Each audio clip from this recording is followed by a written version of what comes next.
Maghihiwa ka lang ng mga simpleng ulam parang mahihiya kang magluto dito sa kitchen na to.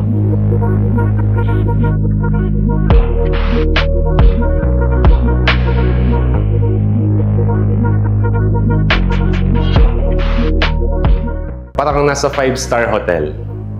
Di lang 5-star hotel siguro. So, hindi pa ako nakapasok sa mga 7-star. So, parang gano'n na rin yung vibes. Pinaka-elegante, pinaka-impressive, pinaka-magandang bahay na na-picture natin dyan sa project tour.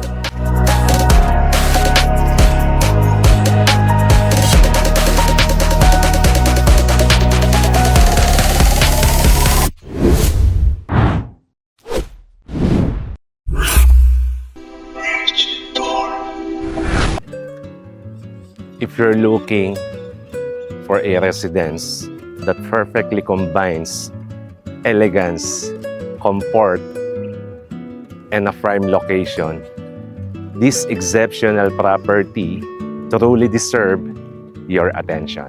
From the moment you arrive here, guys, manonotice mo kaagad yung napaka-impressive na contemporary architecture design ng bahay na to.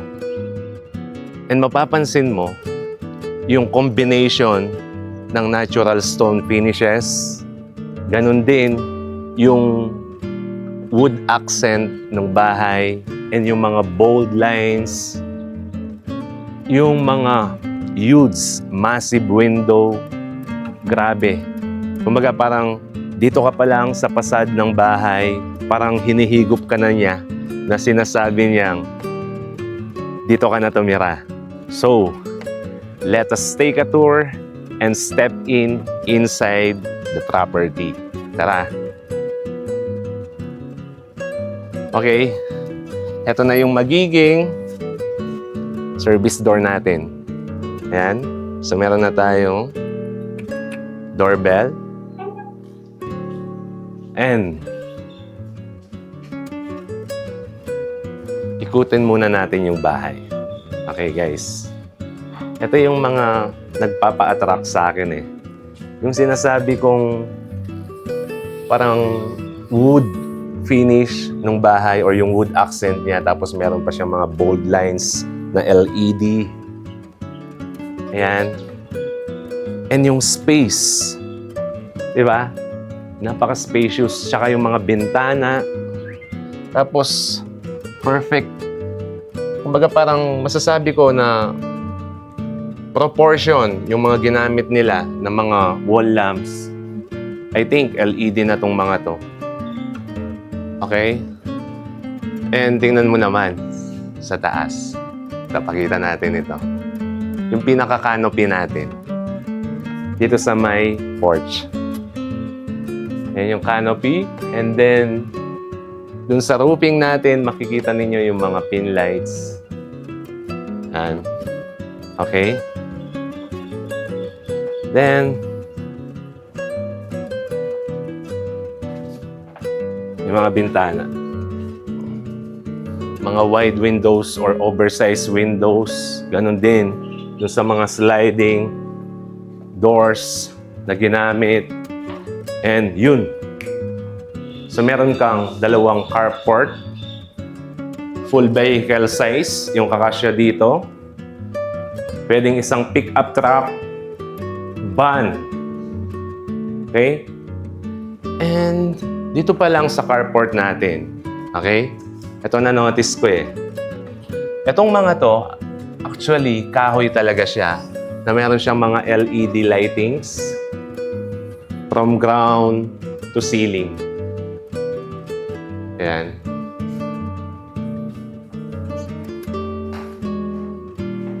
And of course, your pressurized water tank.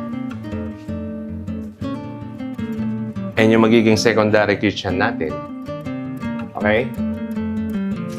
And yung pinaka-ano nito, kumbaga parang may natural light pa rin kasi polycarbonate yung ginamit dito sa pinaka, what we call this, parang pinaka-grills. And look at this. Guys, this one is a maid's quarter. But look at this door. Di ba? Ito yung nagsa-stand out sa architectural design ng property. Okay, check natin dito pero hindi pa siya malinis. Yan. So sa ngayon, ginawa muna nating stock room. Okay? And meron na siyang sariling bathroom. Okay? Then, guys, di ako makapaghintay. Grabe. Yung interior ng bahay na to. And look at this. Yung fluted design niya. And your main door. Oversized door na naka-smart lock. Okay? Let's step inside the house. And boom! Guys, imagine. Ito yung tipo ng ambience na kumbaga parang magre-reflect dito yung success mo once you have this home. Okay? And napaka-spacious ng living area. Sabi. Okay? And by the way, lahat ng mga nakikita ninyo dito, included po siya sa package. And mamaya pag-uusapan po natin yung price ng property na to. And guys, look at this. Kung titingnan mo, parang simpleng wallpaper lang. Di ba? Pero surprisingly, boom! So meron kang storage dito. And yung mga collections mo, meron ka ng mga shelves dito. Tapos, at this, napaka-laking painting. Okay? And then,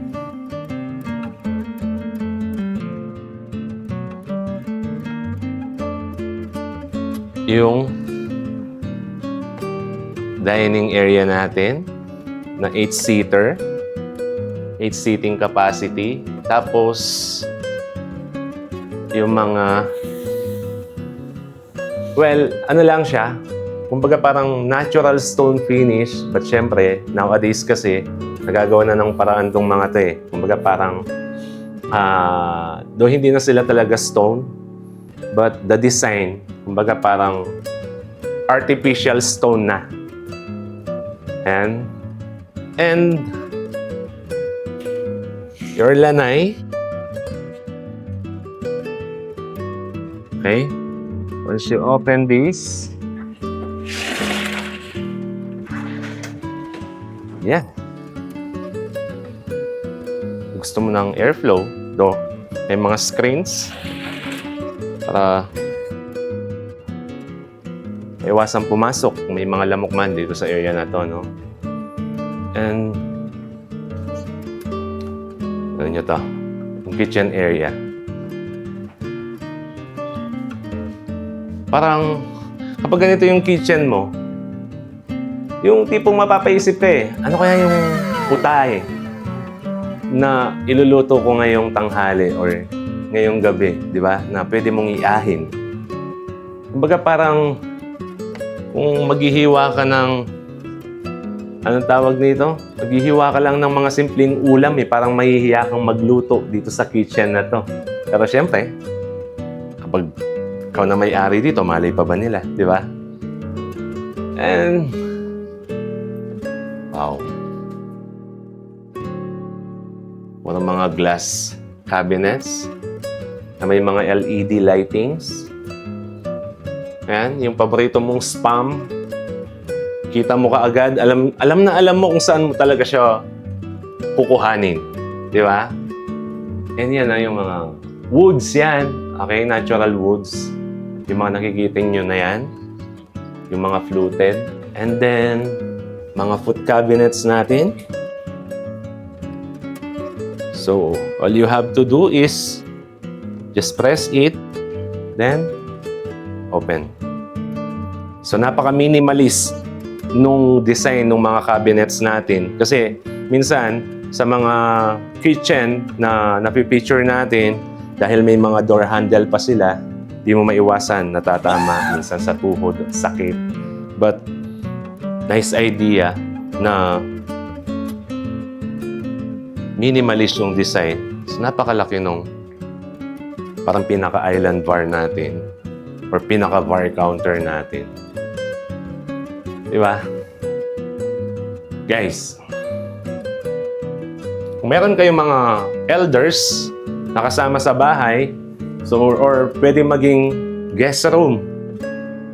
Imagine, di ba? And puro mga glass wardrobe. Ito pa yung maganda dito, guys. Okay? If you notice this, itong blue na may LED na to, just press this, so iilaw na siya. Okay? So, smart wardrobe. And your, wow, smart toilet.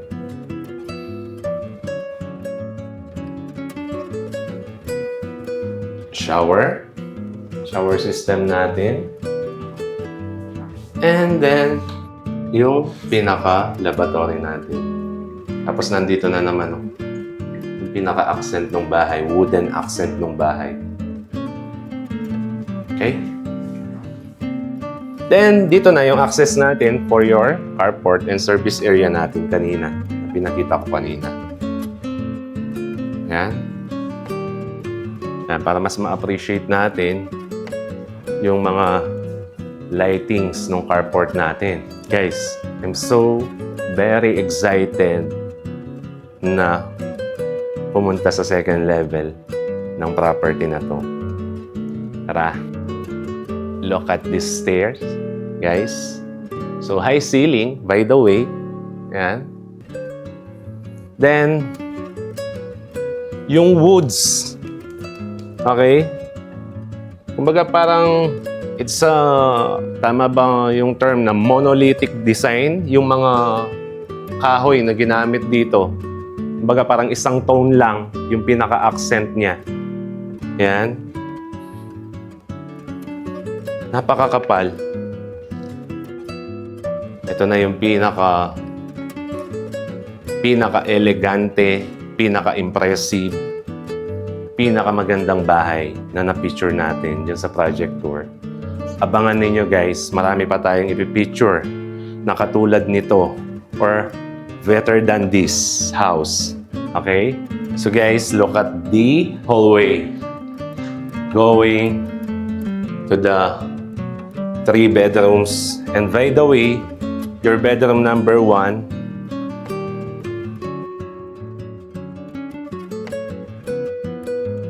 diba? And look at this. Guys, each bedroom has bathroom. And this one, napapansin niyo meron siya shower enclosure. And yung lavatory niya, napakaganda nung color ng mga tiles na ginamit dito, no? Matte. Parang para sa isang bathroom, yung tipong hindi siya, alam mo yung wet look. Kasi kapag mga shiny yung mga ginamit, parang basa lagi. So, same, glass din, yung pinaka-door ng mga wardrobe natin. Then, if you press this, meron na siyang LED lighting inside the wardrobe. And of course, siyempre, yung mga wide windows natin.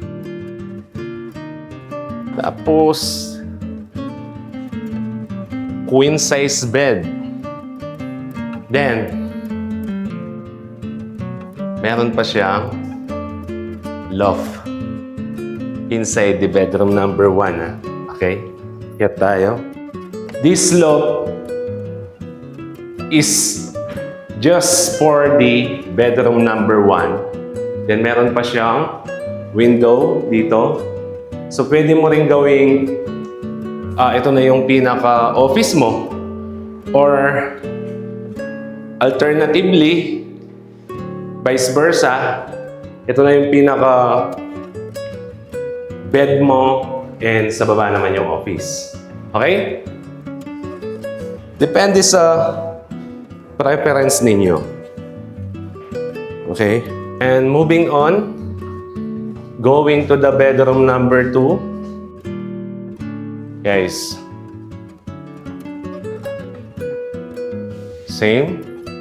Yung bathroom din natin, meron na siyang enclosure, yung pinaka-shower area natin. And this wall, ganda. So, ano na pala to? Kumbaga parang stucco finish. Yeah, kita ko na naman yung pinaka-accent. Ito kasi yung nagsa-stand out pagdating sa bahay na to eh. Okay? High ceiling. So, hindi na nilagyan ng loft itong bedroom number 2. Okay? So, yung wardrobe natin, same. Ganun din. May mga LED light. The most exciting part ng mga rooms, syempre, yung master's bedroom natin. Tignan nyo guys, gaano kalaki itong master's bedroom. Diba? Feeling ko, pag ganito yung parang nasa 5-star hotel. Di lang 5-star hotel siguro. Kung hindi pa ako nakapasok sa mga 7-star. So, parang gano'n na rin yung vibes. Okay? And your walk-in closet. Wow. Dito na yung mga apparel mo ng mga LV, Hermes, Prada, lahat ng mga Italian designer na mga damit. Pwede mo nang i-store dyan. Diba? Okay. And your bathroom. So, jacuzzi tub. Then, of course, smart toilet din. And yung shower enclosure. Diba? Napaka-spacious, oh.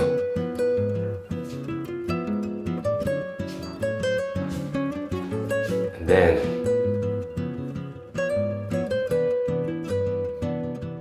wow.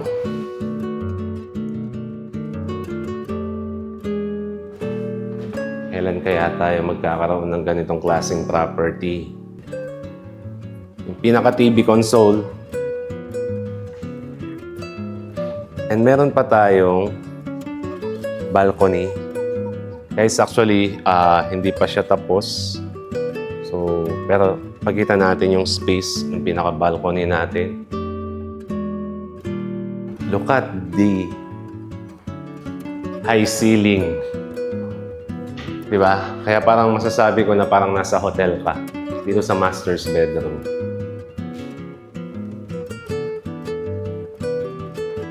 Speechless ako dito sa bahay na to.